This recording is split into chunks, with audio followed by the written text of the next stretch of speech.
when my inputs get really big. Big positive, big negative. Normally, horizontal asymptote acts like a floor or a ceiling. Does that make sense when I say that? So floor or a ceiling. A slant asymptote lets it go to infinity, but in a very specific way. It's not allowed to get there whatever way it wants to. It has to follow some pattern, right? It's there, Jeff. If I just create something not too insane, so we can do this a little bit quickly.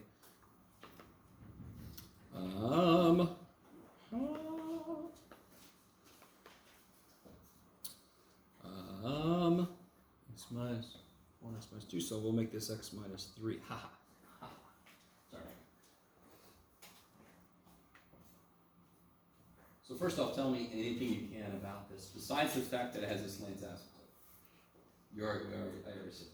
So, and again, what is it about this that tells me it's slant asymptote? Why does it have one?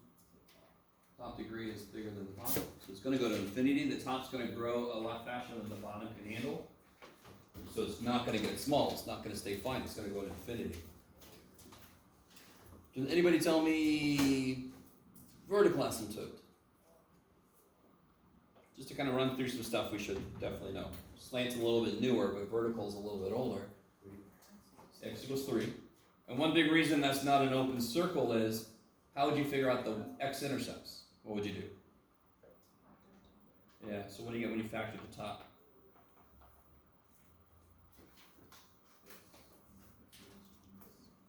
X minus 1, x minus 2. Look at Jeff. 1, 2, 3, yeah. So, remember, what would have happened if it would have been, instead of a wall, it would have been a circle, open circle? What would I have seen on the top? You would have seen an x minus 3 factor, because that would have canceled the bottom. It wouldn't let it go to infinity. There would be an open circle. There'd still be it saying, you can't exist here, but it's not as strong as a wall that you have to slam up against. Let me stop for a minute. Everything I've done so far is old news, relatively. So we got the x-intercepts, we got the vertical asymptote, and Elisa's saying, that's all nice. I asked about slant. So, this sucker has a slant asymptote because the top degree is higher. How do I find what that slant asymptote is? Instead of being a constant, y equals 3, it's going to be some function like y equals x plus 1 or something. How do I find it? What do I have to do? Yeah, in this case, I can synthetically divide. In general, I have to divide. Why am I allowed to synthetically divide here? The bottom is what degree? First degree with a coefficient of 1. So I can directly synthetically divide. Okay, maybe. Let me stop for a minute. Is everything I've just said, does it make sense? I hope so, because this could be on the quiz tomorrow. All right, has everybody noticed this? Wow. So, slant asymptote, I'm going to take this sucker and I'm going to synthetically divide the damn thing. So I'm going to put 3 out here, right? And what goes in here, let's see. Was it 1, negative 3, 2? All right, can you guys do that real quick? Oh, this gets out. This is interesting. I like this one.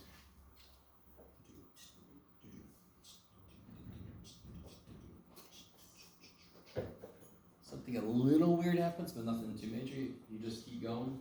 You know the process doesn't care what you get. So I come on. 1 comes down. 1 times 3 is 3. I get 0. Who cares? 0 times 3 is 0. And I get 2. So what do I get? X plus 2 over x minus 3. Yes, because there's no constant term. There's just a remainder term. Stop for a minute. I really want this to make nothing but sense. Somebody remind me what I just said about 1.5 minutes ago? Where does a horizontal asymptote come from? What happens when x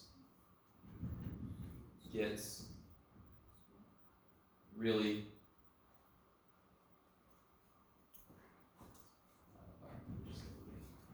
so horizontal asymptotes. When do I have to start to approach a horizontal asymptote? When do I have to start to come close to it? when x gets big, when x gets really big. In the middle, it can do whatever the shit it wants to, but in the end, it's got it's like end behavior. Horizontal asymptotes are like end behavior. It's a little suggestive while saying, hey, as the inputs get big, you gotta get close to me. Remember, what's an exponential one look like? Doesn't it look like this, and the wall is here? So as they get really big this way, I've got to get, my outputs have to get close to that. Okay, maybe. That's not what this is going to look like. Okay, let me stop for a minute. I really want you guys to. Vertical asymptotes are local. They're going to be related to the value I'm not allowed to use. What makes this function freak out? That's why the whole vertical asymptote is x equals 3 in this case, because 3 makes it freak out. 3 makes it go to infinity.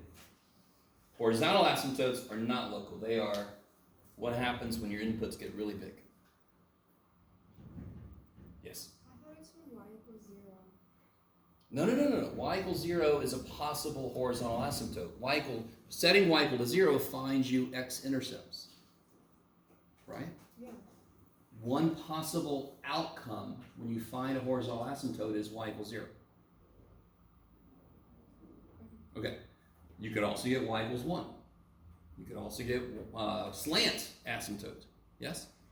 Well, there's a little bit of a question. What's one thing I can add to this that would make the horizontal asymptote y equals 1?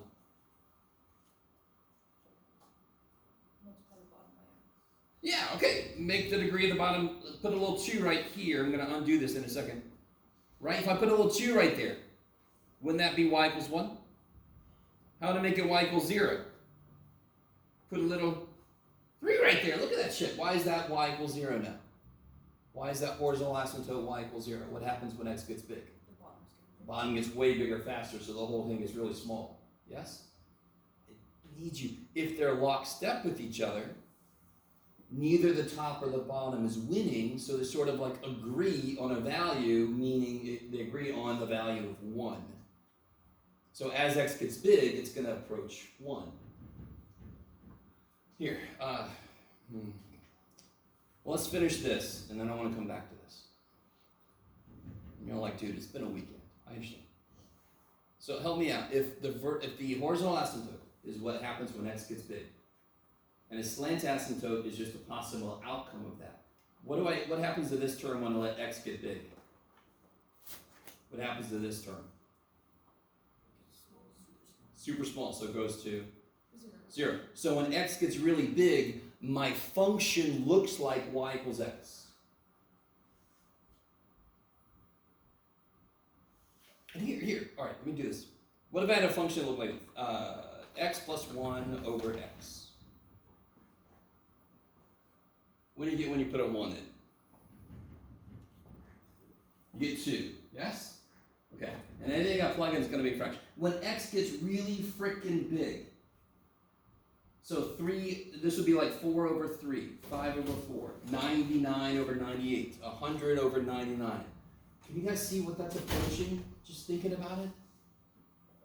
What is 100 divided by 99 really freaking close to? 100 divided by 99 is really close to 1, because if the bottom was 100, it would be exactly 1. What about 1,000 divided by 999? Isn't that even closer to 1? They're even closer to each other. I don't know if it's relatively. Maybe. So that's why, again, these have the same degree. So the horizontal asymptote is the ratio of the coefficients, and we talked all about that before. But it's just sort of, when x gets really, really big, another way to look at this is when x gets really big, how important is adding 1? If somebody gave me a $50 million, I was like, holy shit. And then I drove 500 miles away, and they called me and said, dude, I forgot, $1 extra. I was supposed to give you $1 extra, come back. What am I going to say? Keep it. Yeah, keep tip. Huge tip for you. I'm not going to care, right? Put the phone down. But if all I have in my account is a dime, and they gave me 5 cents, and I walk far away, and they say, wait a minute, man, I forgot I was supposed to give you another dime. I'm like, I'm coming back. Screw that shit. So what am I saying? When x gets really, really, really big, +1 doesn't mean shit. So effectively, this is x over x. It's another way to kind of look at what's going on with these. When x gets really big, anything with a lower degree in there means nothing. Remember. So look what happens here. This is neat. When x gets really, really, really big, I need you to understand this. How important is plus 2? Same situation, right? 50 million, I should have given you $2 more. I'm going to say, keep that shit. That doesn't mean shit. What about 3x? 3 times really big is really big, but what's x squared compared to that? This is nothing, yes? And of course, what's minus 3 compared to really big? Nothing. So don't I get x squared divided by x is x? Okay, it doesn't always kind of work that way, but that's close enough. Okay, let me take some of that stuff away. Go away. Go away. Continue going. You just go away. You go away. You get okay. All right, so we have this rational function. You should immediately see, let me factor, let me get x-intercepts. I can see the vertical asymptote of this one that kicks so much ass. How can you identify this as a slant? Because the top degree is higher. And that tells you have to divide. And we did it, and we got this. So somehow, if I graph this thing, where did my eraser go? Too bad for you, Jeff. Is that an eraser? Probably, that's a highlighter. Got no eraser, buddy. Shit. When I graph this thing, it's going to have to approach y equals x. That's the slant asymptote, y equals x. So in the middle, it could be, and what did we say our vertical asymptote was? X equals 3.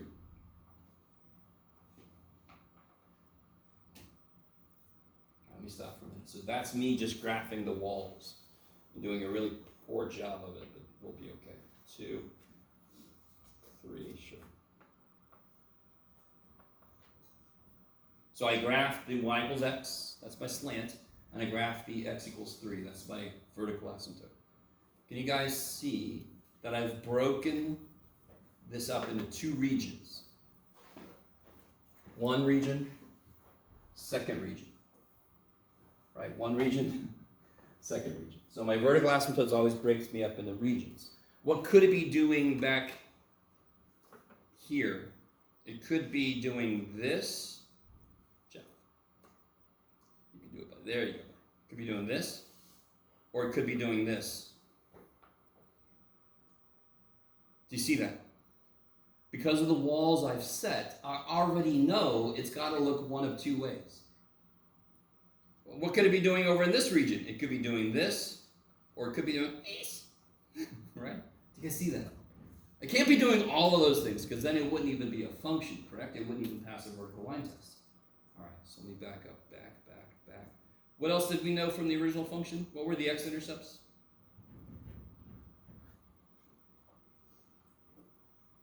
What do you guys say the x-intercepts were? Uh-oh, now I've got nothing going on. 1 and 2, yeah? So 1 and 2 are my x-intercepts. Sorry. And what's my y-intercept?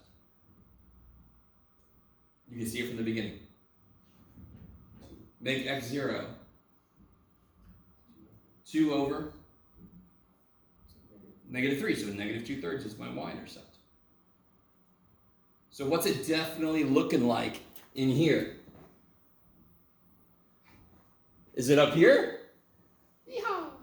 There's no way in hell it's up there, correct? So I already know, just by plotting my x and y-intercepts, I know this thing looks like this. Chef, you could do better, buddy. I need my eraser. I have no idea where. Oh, is that my eraser? Ooh, dude. Shit, erase the whole damn thing. There we go. Do you guys see that? The walls help you out an insane amount. How do I tell where it is? In fact, we already know. I need you to understand. I already know where it is over here. You're all like, yeah, because you're the math boy. You made the problem. If it was going to be down here, what would there have to be here? There would have to be another, you could do it. The only way it could possibly be over here is if there was a x-intercept. That's the door. That's what lets it go through. Is there one over there? What are the only x-intercepts we found? I plotted them already, didn't I? So where's it gotta be? Freaking up here. How could you be certain? Well, we already are certain, but you could plug in like 4, couldn't you? But you already know it's up there. You don't have to plug 4. I already know it's got to be on there because the only way it isn't up there is if it's down there, and it can't be down there unless there's a freaking x-intercept that's letting it go through. I need you guys to see that. Okay, maybe?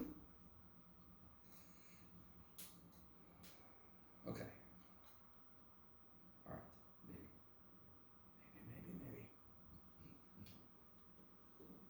Holy shit. Sorry. All right, guys. Anything else before I get into what I'm going to do today? Oh, shit. Didn't want to do that. Any other questions from homework or generally? All right. So that question is a beautiful question. Little tear coming out. That's the kind of question you ask. Hey, slant asymptotes. Do that again? I'm like, all right. Okay, so what I want to talk about today, we've already talked about. Can you guys just take a moment and give me a really rough sketch of what this would look like? And I'm telling you, A is a positive number, bigger than 1. Can you just give me a rough sketch of what that would look like?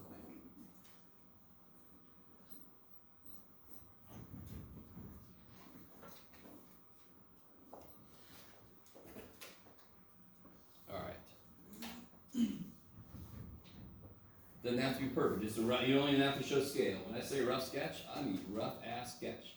Certainly, if I said, "What's that squared look like?" You can do this shit. Yeah, look at that. That's rough. But that gets the idea. So, can somebody do in the air for me? What does a to the x look like? A is bigger than 1. What does it look like? You can do it. You can do it. You can do it. Nobody? Somebody's like, you really can. Okay. Somebody's like, slide the third. Okay. So, what's going to have? Where's the asymptote for this? Y equals 0, otherwise known as x-axis, right? And then it's going to go, whee! The one point I know is true no matter what is that one, because a to the 0 is 1. I already said a was bigger than 1, so it can't be 0. Okay. So, just like we know x squared looks like a parabola, we have to now understand any number to the x power has that shape.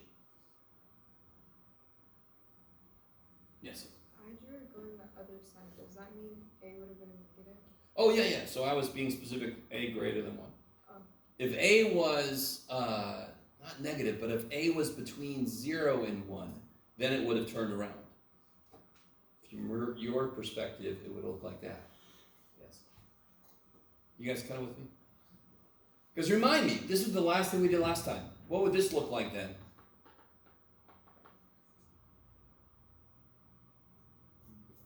We did this last time. What would that look like? What does that do? What kind of transformation is that? It's with the x, so it's left and right. And negative makes it what? Do what? It starts with R. Makes it retire. No. Reflect. It makes it reflect on its life, right? And since it's with the x, it's left, right, so that it would make it do this. Really poorly drawn, but that will go over it. Okay. It just flips it. That's all it does.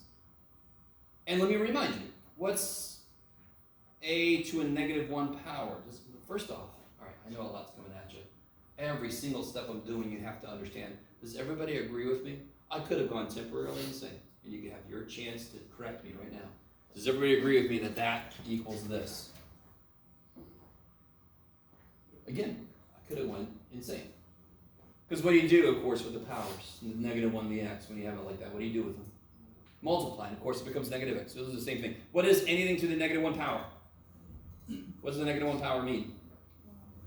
1 over itself. So if you have a base between 0 and 1, it's the same thing as having a whole number base to a negative power. And both of those would become decay. The way I think about it is positive x means it's growing. Negative x means it's decaying as long as the a is bigger than 1. Let me stop for a minute. You guys with me? Okay. All right.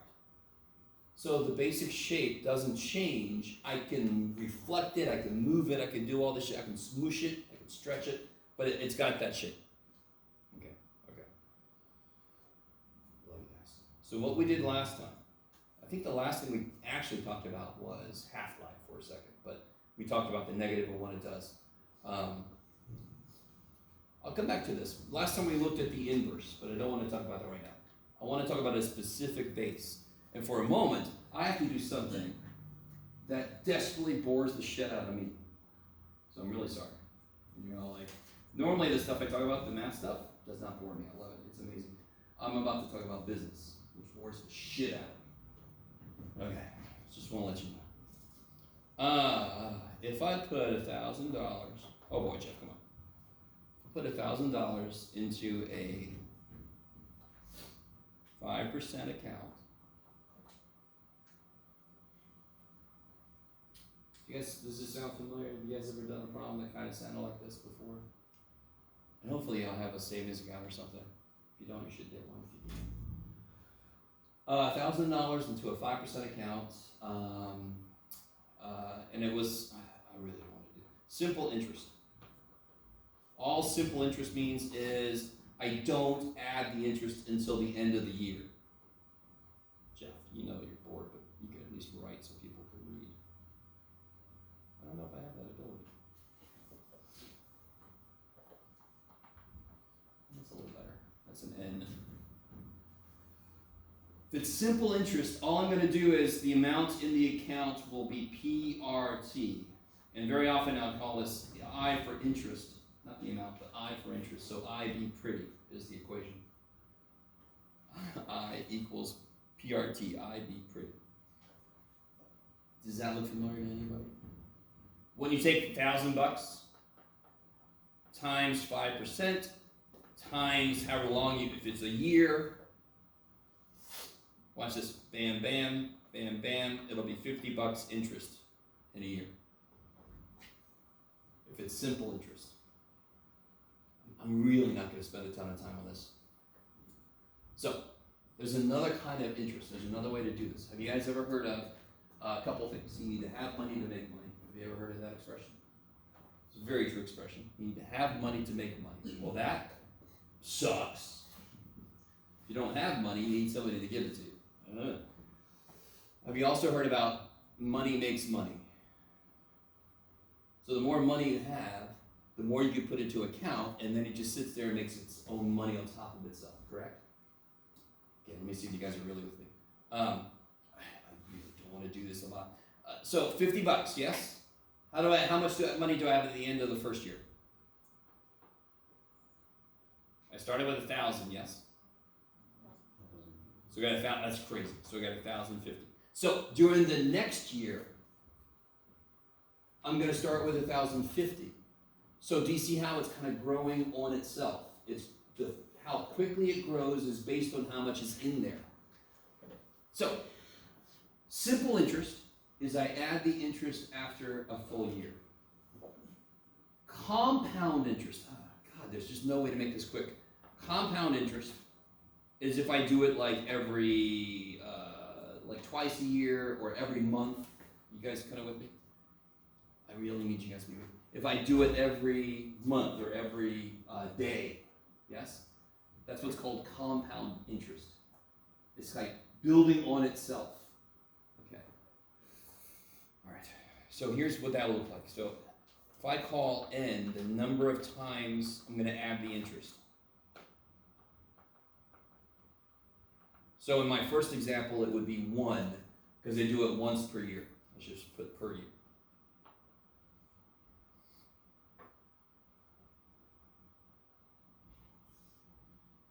This formula, let me see if you guys are cool with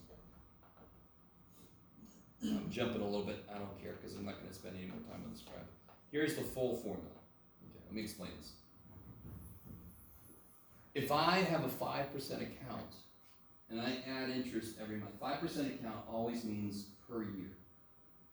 So if I do it every month, I'm not putting the full 5% each month. Let me say this again. If I have a 5% account, that means per year. And I'm doing it every month. How much percentage am I doing every month actually then? You do it. Not the 5% is for the full year. If I add money every month, how much interest am I actually doing every month? 5/12, that's this shit. Yes, that's that shit. R divided by N. That's all that shit is. Now, if I do it every month and I do it for 3 years, how many times am I going to do it?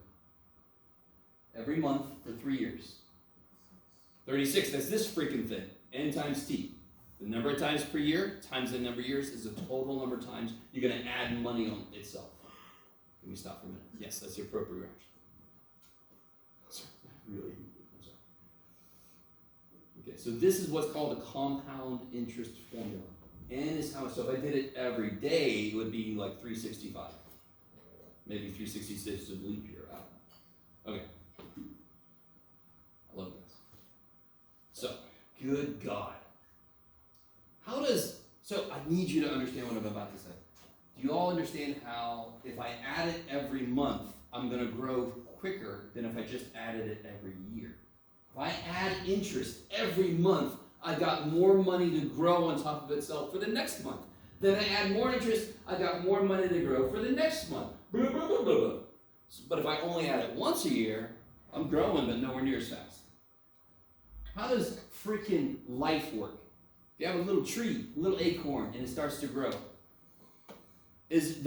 when you were growing, right? I think we're all done growing. We're all going to start shrinking now. When you were growing, did you wake up and you suddenly were like, boom, you suddenly went, or was it happening all the time? Your hair, does your hair at the end of the month suddenly go poof? And you're like, of course not, you crazy ass dude. What is happening? Is your hair growing right now? Yes. Is it growing very much right now? No, it's growing very little. But it's continuously growing. This sucker, right? I need you to understand this. This thing right here, in the example I just gave, it was every month. So they let a full month go by and nothing changed. And then they added money in. What if I did it every day? They'd let a full day go by and then they'd add money in. What if I did it every minute? I'd let a full minute go by and then I'd add money in. Are you guys kind of with me? If I did it every second, I would let a full second go by, and then I'd add money in. Yes? Okay. If I did it every second, what would N be? It would be the number of seconds in a year. And I'm not going to, very quickly, it's about pi times 10 to the 7 seconds in a year. Do you have to know that? No. Okay. I just want to let you. Okay. Is everybody summing with me? The more often I add interest in, the quicker it will grow. But what I want to do is, the reason I was talking about your hair and a freaking acorn turning into a tree is, they're growing continuously. They're not growing in little like, grow, no, stay the same, no, grow. We don't do that shit either. Hey, mama, what's going on? No, we don't do that shit. It's gradual. Maybe. Okay, so, I'm trying to get it. Let's say, so here, I'm going to put this crazy ass formula up here again. Good Lord, I've already spent more time on this than I want to. What if I put $1 in? That's the principle, yes? I haven't said that word, principle. I think we all know the principle is how much money you put in. What if I put $1 in? And let's say that it's 100%. 100%. That's 1 for R. 100% is 1, yes, as a decimal. And I did it for 1 year. So N times 1 is N. You guys with me? For $1, I put into account that gets 100% interest, and I'm going to leave it in there for a year. So if I make N 12, that's how much money I get at the end if I added money every month. You with me? 365 would be every day.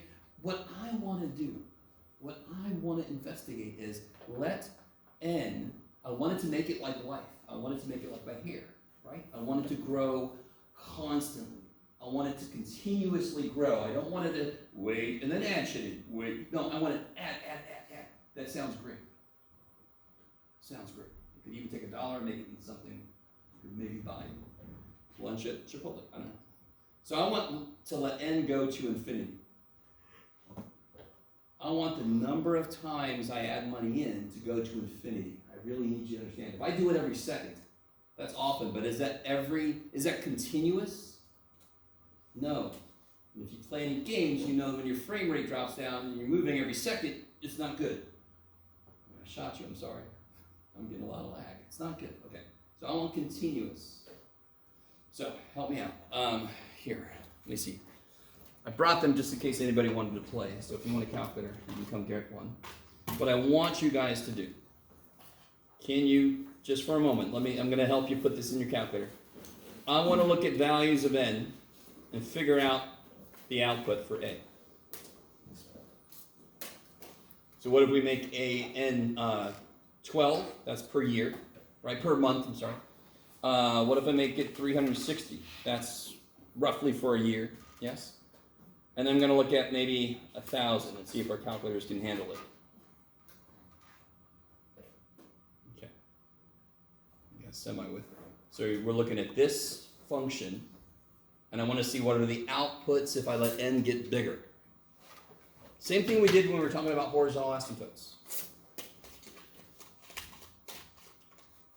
Okay. So everybody got that written down? Anybody want a calculator? Thanks, man. That may be.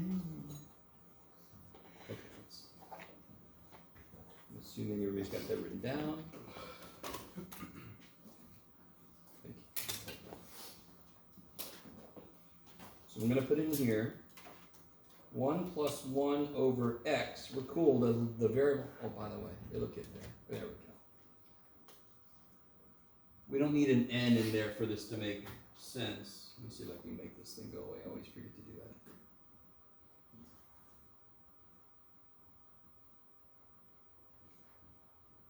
Did you go away? No, you didn't.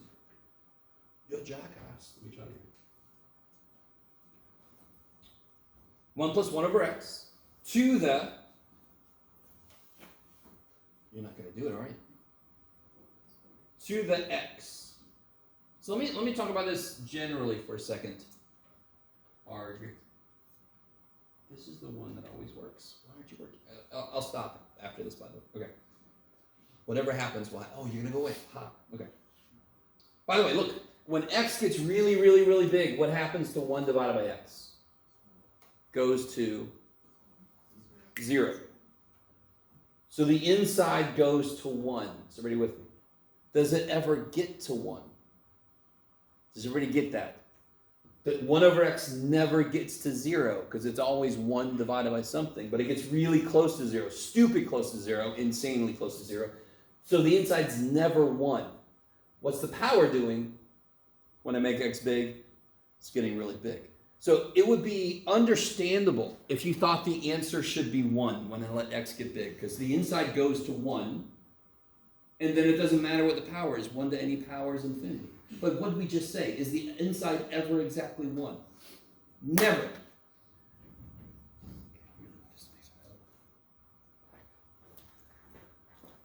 So let's see what happens. So just to remind you, the quick way to do this, if you make your table ask, so again, is second window to go to table set, make your table ask for the independent variable. And then go to table. Oh, I got shit here. I'm getting rid of shit. Go. No. Delete, delete, delete, delete, delete, delete. Okay. Now, if I put in here 12, 360, 1,000.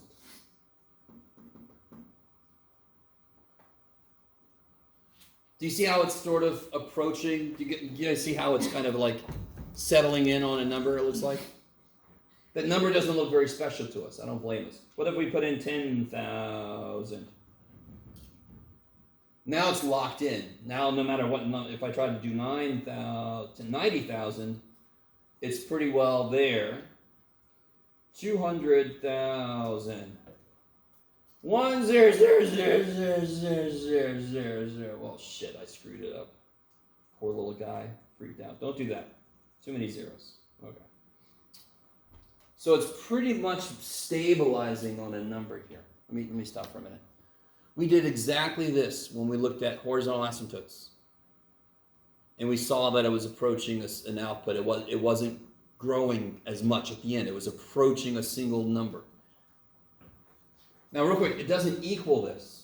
I'm rounding a lot in here, so if I try to do, right out here, if I do 1 plus 1 divided by 10,000 to the 10,000, there we go. We do that again, but do it with 100,000. Can you do it, Jeff? I don't know, dude. There we go. That looks like it's starting to stabilize. I need you to understand, I just went from 10,000 to 100,000. What did our output do? Not much. Doesn't that make sense that it's doing this? If I'm approaching the horizontal, am I changing by a lot as I move? Nope. I'm kind of stable. I'm still going up, but so little. So quick side note, what is pi? It's yummy. No, I mean mathematically. What is pi? Roughly. 3.14. It has something to do with circles, yes? All you guys with me? So 3.141596, blah, blah, blah, blah. It's just this crazy ass number that came up. And so we gave it a symbol. This number. This crazy ass number that just comes up. It just happens to be what this thing comes out to be. So we gave it a letter. And the dude that gave it the letter, his name was Euler. E-U-L-E-R. Not like the Oilers, but Euler. E-U-L-E-R. He gave it the letter E, not because his name starts with E, but because he was given a bunch of letters out and just happened to get to E. Let me stop for a minute. I just want to give you the drunk history of math whenever I can. That's the actual truth. I'm not exactly sure how it happened. That's basically what he did. So there's the letter E. Do you guys see, if you have your calculator, do you guys see down here above natural log where it says E?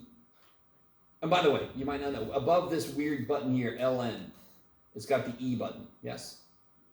So if everybody hits second LN and puts a 1 in, E to the first power, let's see what this is. What the shit? So, I mean, it's that, yes? It's basically that, especially if I took this and I went even closer. Let's make this 900,000. It should basically be the same thing. Well, poor little dude, he's trying to get there. This is E. We gave it a symbol, E to a power. We gave it the symbol just because it's a weird little number that comes out of something like this. Now, what's really neat about pi is it comes up in all these unexpected places. Same thing with E. It just kind of keeps coming up. Okay. Maybe. E seems to be the base that represents something building on itself. And how does nature work? It builds on itself. How does population growth work? The more population there is, the faster it's going to grow. It's building on itself. So E represents the perfect base to use when I'm trying to show growth or decay. So E is just another number, like 2, 3, yes? And it's right between 2 and 3. So 2 to the x, 3 to the x, E to the x would be right between them. Can we stop for a minute? So on one level, E is just like pi. It's a letter that we gave to a numerical value because that numerical value freaked us out. It showed up in unexpected places. We're like, let's give this thing a letter. So it's just like pi in that respect. It didn't come from the same place, but we gave it a letter for the same reason. Woo. So if I do 2 to the x, Jeff, you could do better than that. 2 to the x, e to the, Jeff, it's already got a to the x, and 3 to the x, and graph those. There's 2 to the x. There's 3 to the x. And where's e to the x going to be? Crazy enough, it's right in the middle. I don't know if you guys can see that. Probably not. Poor little thing. Let me change my window a little bit.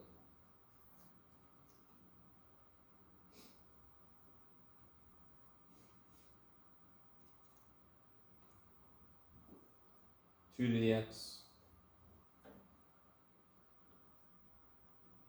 3 to the x,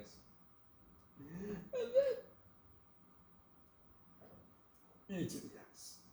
No. Oh, that's right, I'm sorry. The red is e to the x. 2 to the x, e to the x, 3 to the x. So e to the x is right in between. Can we stop for a minute? So e is just another number. It's a special number because it actually represents growth rates the best. But it's just another base. Just like 2 to the x, 3 to the x. It's just the same idea, just a freakier number, just like pi. Okay, maybe. Okay, so you're going to see some stuff with e to the power in it in the homework. No big deal. You got a little button for e to the power. You can do that stuff. Okay. So that's the first thing I want to talk about. That took me way too long to talk about it. We'll be okay.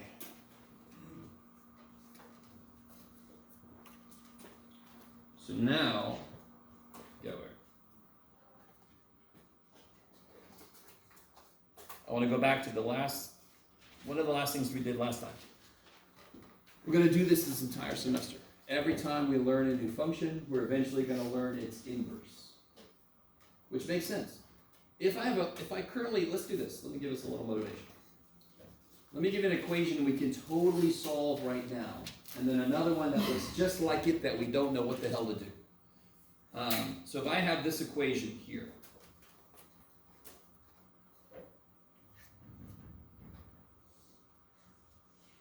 That's barely an equation.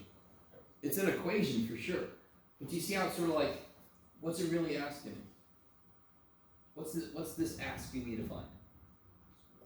X, but be more specific. I want to find the number that does what? 3 to what power is 27? I need you to understand this is not the cube root. You just have to pick numbers that go with 3. How many 3's does it take to make 27? 3. Just to show you what I mean, what about 9 to the x equals 27? This is a little bit freakier. Let's see if you guys are cool with this. Do you see how they're both based on the same base? What are they both based on? 3. Can I rewrite 9 as 3 squared? That's crazy, Jeff. And of course I could rewrite 27 as 3 cubed like we just saw over here. So what must be true about 2x and 3? If 3 to the 2x equals 3 to the 3, what must be true about these? You can do it. If 3 to 1 power equals 3 to another power, can they be different powers? I need you to really be with me. If 3 to something equals 3 to something else, is that possible? If they're different. 3 squared only equals 3 squared. It doesn't equal 3 to the third. It doesn't, right? So what must be true about 2x and 3? They have to be equal. So then I get x is 3 halves. Let's think of this in a different way. What do I do to 9 to make it become 3? What root do I take of 9 to make it become 3? What root do I take to make it become 3? Do I take a 4th root of 9? I take a square root of 9. Yes, the square root of 9 is 3, correct? So if I raise 9 to a 1/2 power, that makes it 3. What do I raise 3 to make it become 27? 3. So if I raise it to a 1/2 power and a 3rd power, it makes it become 27. 9 to the 1/2 is 3. 3 cubed is 27. So if I do both of those things to 9, it becomes 27. That's another way to look at this. Okay. So both of those problems we can solve without needing to know the inverse function. Here's an example of a problem that you cannot currently solve.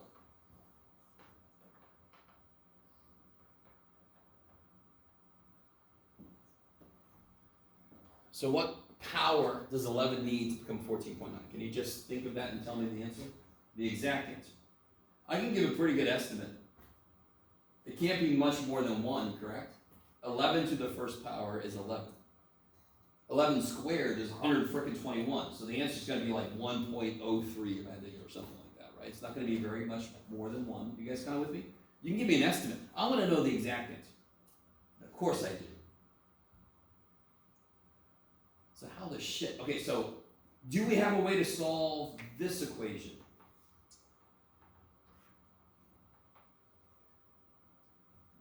How would I solve that? What would I do to both sides?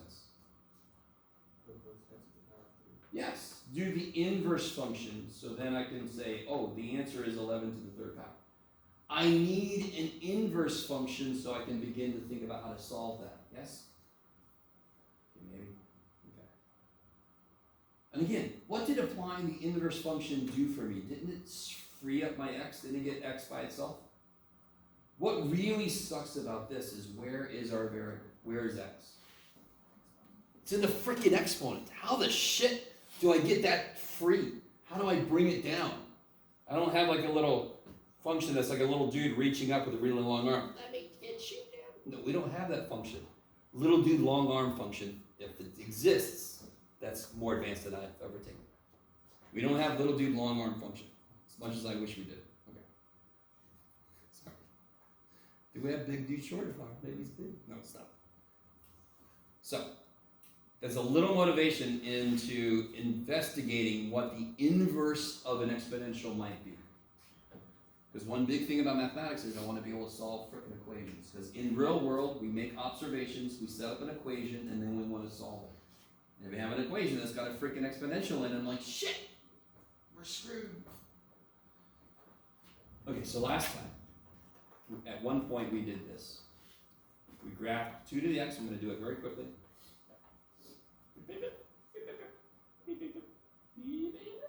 And then we graphed the inverse. You can do it, Jeff. So there would be 1, 0 instead of 0, 1. It would be 2, 1 instead of 1, 2. And it would be, you can do it, Jeff. 1 half, negative 1 instead of 1, so negative 1, 1 half. So you get this. So the funny thing is, we graphed the inverse before we even know what the function is.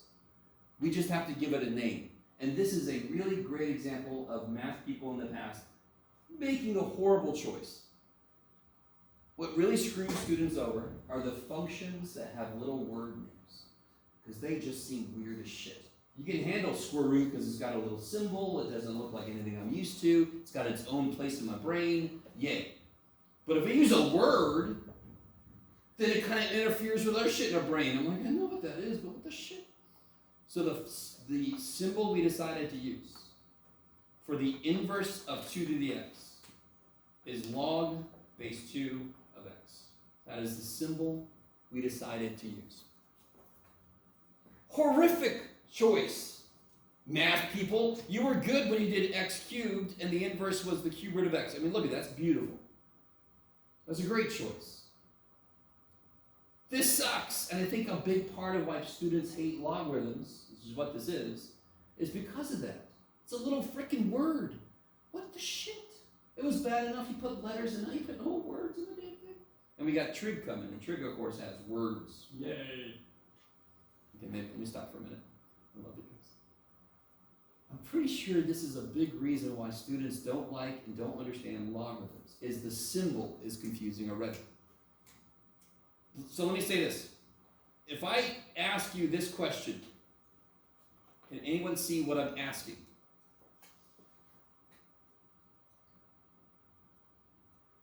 What is it that I'm asking? 2 to the what power is 16? That is what this notation means. That's all it means. It's like me saying this. Do I always want to have to put this stupid thing? What is this asking me? What is this one asking me?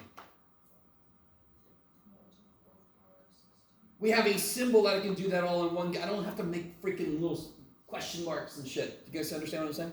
I want the function that represents that question to get its own symbol. That's what we do all the damn time. We give every idea a little symbol.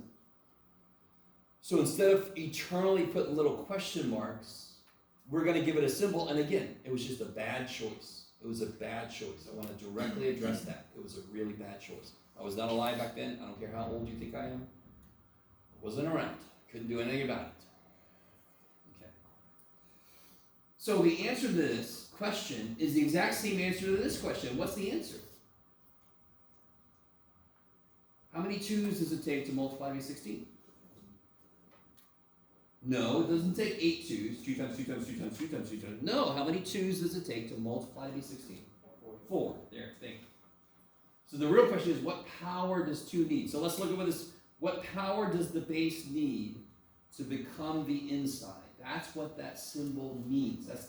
That's the question I'm asking. When I give you this problem, what question is that asking? That symbol, what question is that asking you? That symbol, what is it asking you to think of? Why is the answer 3? What's the question? No, not the name of the symbol. What is the question that it represents? What times itself equals 9? Or what does it take 2 off to multiply by 9? Or what squared is 9? You guys with me? All those are basically the same question. But you've so internalized the question that the damn symbol means. You couldn't even dredge it up. But you just know how to do it. It's like when you first learned a foreign language and you have to say a full sentence. Are you just saying it? No, you're going. Are you guys understanding? Have you ever taken a foreign language? Some of you guys, the foreign language you took was English, and I'm very sorry. Right? Because English is not an easy language to learn second. It's hard enough first. Okay. All right, baby? So this question is, what does it take 2 of to multiply by 9, or whatever? The question that the log symbol is asking you, always, is what power does the base need to become the inside? That is what it's always asking. That's the question it's asking. So we are at the level of learning a foreign language. So when you see that, you have to translate it in your head. Because you don't have it in there. You got to translate it. Okay, that means what power does 3 need to become 27? What's that? Don't say 9. Logarithm is not division. It's what power does it need? It needs a power of 3, yes? 3 to the third is 27. That's how you can kind of check yourself. You gotta have a way to check yourself before you. Oh.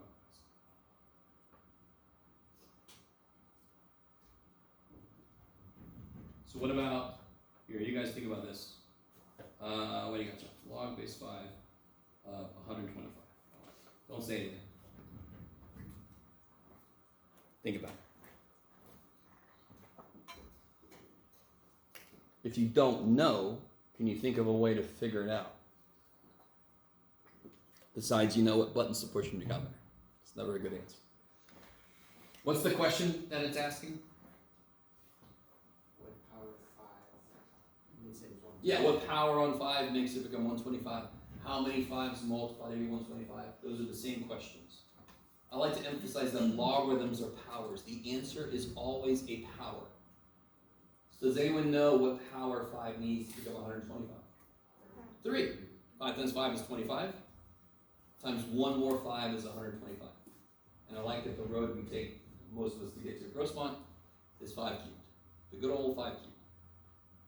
Okay. So are you getting this? I don't know if you guys have done logarithms before. This is all they freaking mean. This is it. It's a stupid choice of a symbol for a very easy question. It's not always easy, because if I said log base 7 of 11, I have no freaking idea, and that's where we use calculators, thank God. Right? But for these things, we can do them in our head. So what about this? What about log base 7 of 1/7? Ooh.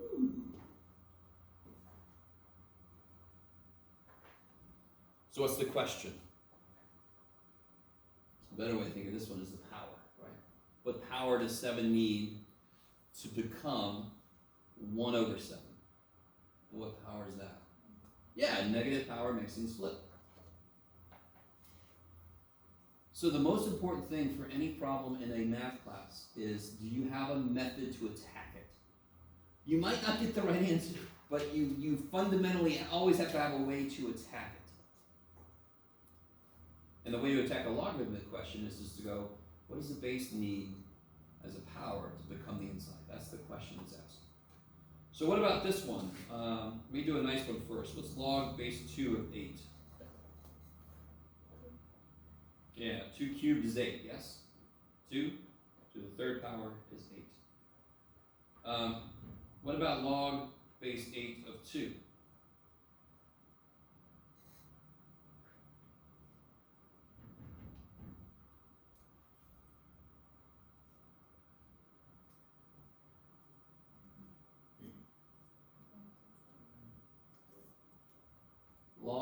So what power does 8 need to become 2? So it's got to be less than 1, correct? Because what's 8 to the first power?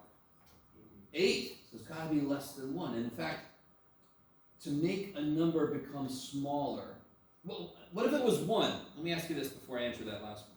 What's log base 8 of 1? What power do I raise anything to make it become 1? 0.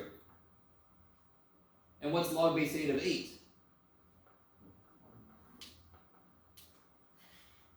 So the answer to log base 8 of 2, do you guys see how it's got to be between 0 and 1? 0 makes the answer 1. 1 makes the answer 8. So how do I make the answer 2? It's got to be between 0 and 1. Everything between 0 and 1 is a fraction, yes? Is a true fraction. And every fractional power is some kind of a root. So then you can see the question is, what root do you take of 8 to make it become 2? And we already know from this answer, yes? I know 3 2's make 8. Since 3 2's make 8, I have to take the cube root of 8 to make it become 2. You guys see that? Maybe? Oh, let me guess. So let me summarize what I just said. Okay. Log base 8 of 64 is 2. Yes, 8 squared is 64. Log base 8 of 8 is 1. Log base 8 of 2 is 1/3. Log base 8 of 1 is 0. Do you guys see the progression? To make it become itself, it's 1. To make it become 1, it's 0. So to make it become between 1 and itself, it's a fraction. It's a root. How do I make it become less than 1? Well, the answer's got to be less than 0. Less than 0. And of course, what do you raise 8 to make it become 1 over 8? Negative 1. All right, I really hope you guys see what's happening here. This is kind of a nice thing to realize as you're doing these problems. The number that's on the inside tells you what it could possibly be. Okay, all right, so let me give you this. You're not going to believe this, but I have a handout. Okay, turn you on.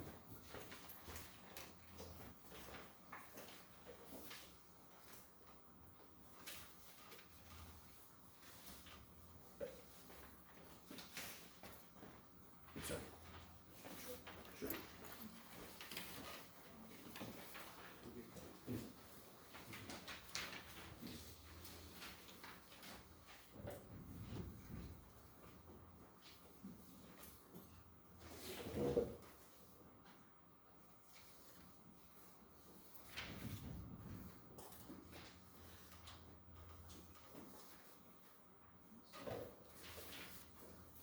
All right, so I'm hoping, and I've said this before, I think, but if I were a student in this class and I was doing homework, I would just have the appropriate worksheets sit next to me as I did the homework. So this one, I try to kind of go through some of what we talked about. I try to do this connection between the question the symbol means. Kind of built it up the same way I just did a minute ago. But you have this to kind of reference if you want to. So, logarithm, we kind of shorten it to say log. So you would read this as log base 3 of 81. That's how you would read it. So what I want you guys to do, you're not going to do this. I want you to do these problems.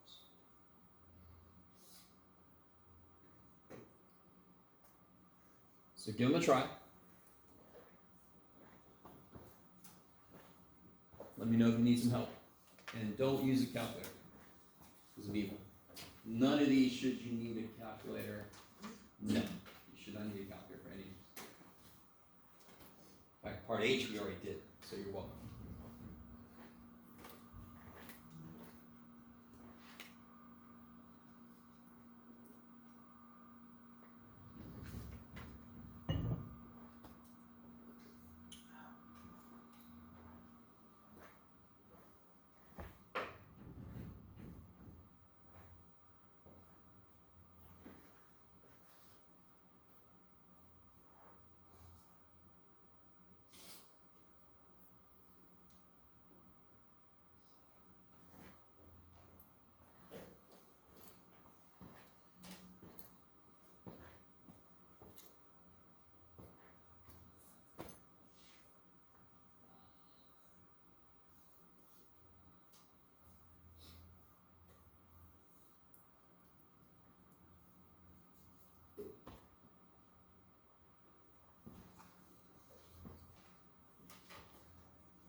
think all of them should be pretty straightforward. E might be a little weird. And G, there's something you desperately should do for yourself. I'm not sure how much I've ranted about how I wish we didn't have root notation. You almost always want to make roots become fractional powers.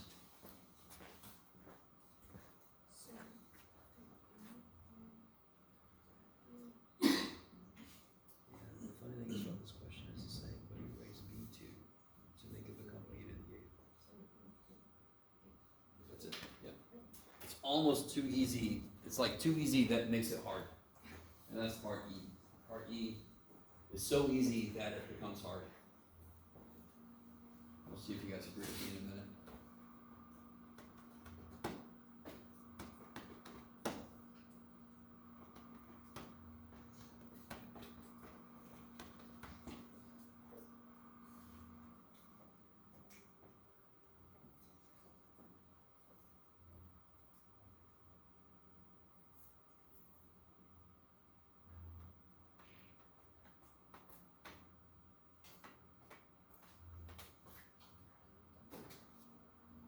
Let me see.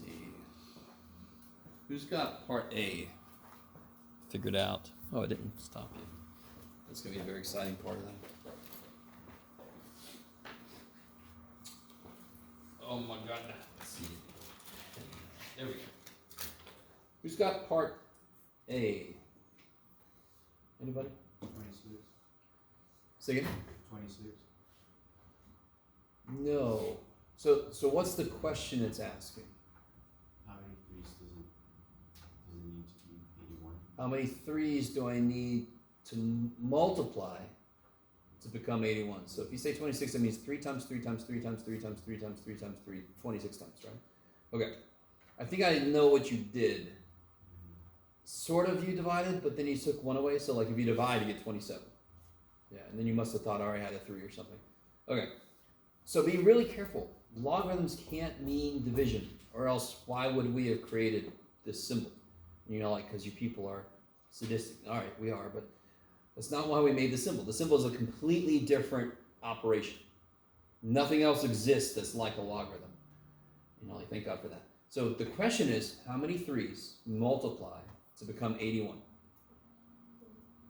Yes. 4? Yes. And the way you can think about it, so how do you do if you have, I should have put a number down here that was way big. If you have a number you're not sure, wouldn't it make sense just to start factoring the number? Because really what it's saying is, how many 3s are factors in 81?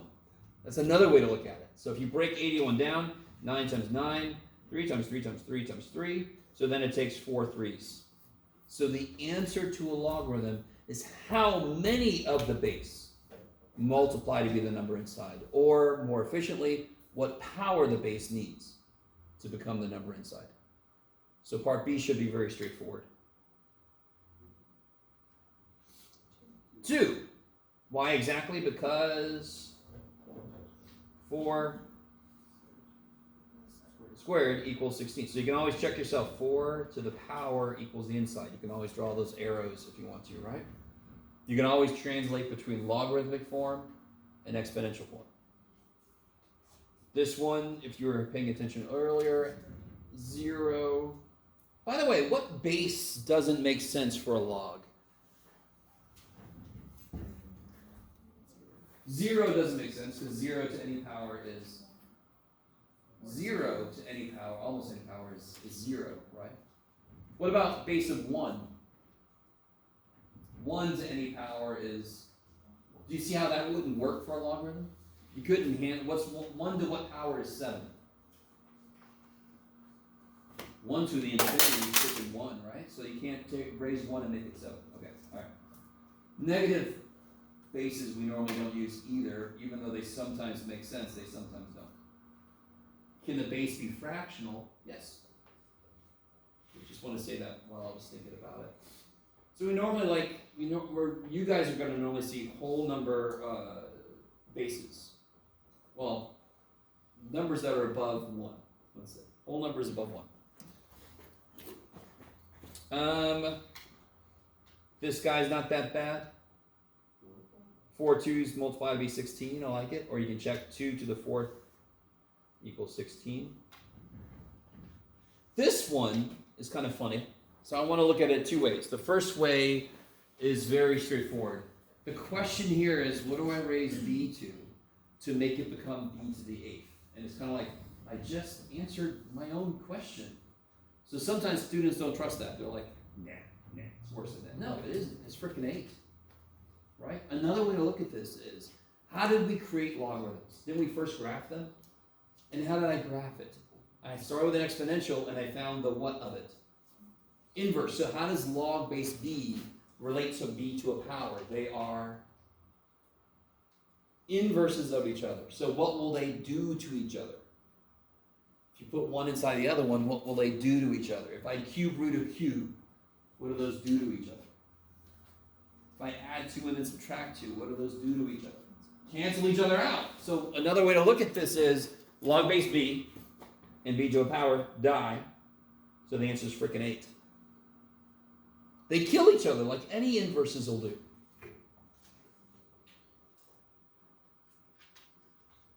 This one's kind of funny. If the 1 wasn't there, if it was log base 3 of 9, what would that be? 2. And then how do I make that flip? Negative 2. So you can kind of break it down. What power makes it become this? So you can make it do several things one at a time. What's a good way to rewrite this? M to the what power? Good, because roots are on the bottom, like plants, most plants. And then it's just like part E, yes? These two kill each other. So the answer is 2/3. Done. And of course, H we already did, so that's unfortunate. What is it? 1/3. Yes, because you need a cube root 8 to make it become 2. I like it. I like it a lot. What if I ask you, what is the, you could do it, Jeff. Log base 7 of 343. How you guys feel about that? I like somebody's out there going like this. I find that intriguing, John. So, like I said earlier, when I give you this funky number on the inside, either it's big or it's something you're not used to, what do you start to try to do? Factor it. And what are you trying to factor it using? What's the only way there could be a nice answer to this is if there's a whole bunch of what's in this thing. Freaking 7. So does 7 go into 343? Try it. 7 goes into 34 4 times. And you get, I cannot even read my own writing, 63. 7 goes into 63 9 times. And what's 49? Good. So what's log base 7 to 343? 3. Because it takes 3 sevens to make 343. So I want to quickly point out something that I always forget to do, and I'm so happy I just remembered to do it. If I ask you, like, the cube root of 64, I know the power is 3. I don't know what the base is. I need you to understand what I just said. What does cube root of 64 mean? What do I cube to get 64? I know the power. I don't know the base. Do you guys see that? So the answer is the base that I need. If I said, what's log base 4 of 64, I know the base, not the power. Do you guys see that? So logarithms and roots are very similar, but they are so not the same.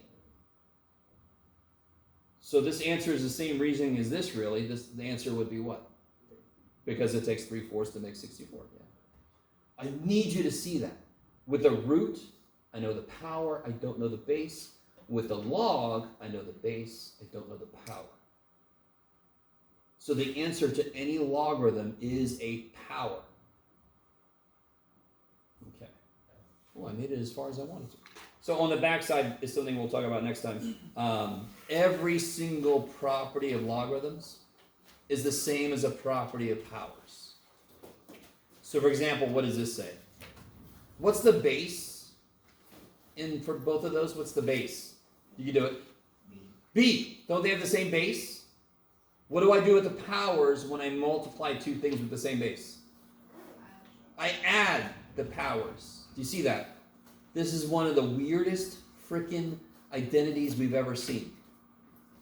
But it's just because logs are powers. So they're keeping track of what the powers would do. So next time I'll actually prove this, and then we'll go through this worksheet. I think that's enough for today. Don't forget what's happening tomorrow. Quiz, and what's happening a week from tomorrow. Test, and what's going to probably happen on Thursday, I haven't told you. Another quiz. You're awesome, Jeff. Okay, that's enough. Okay.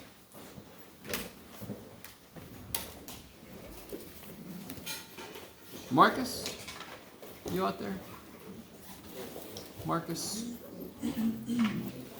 Or Marcos? Marcus? Oh, thank you.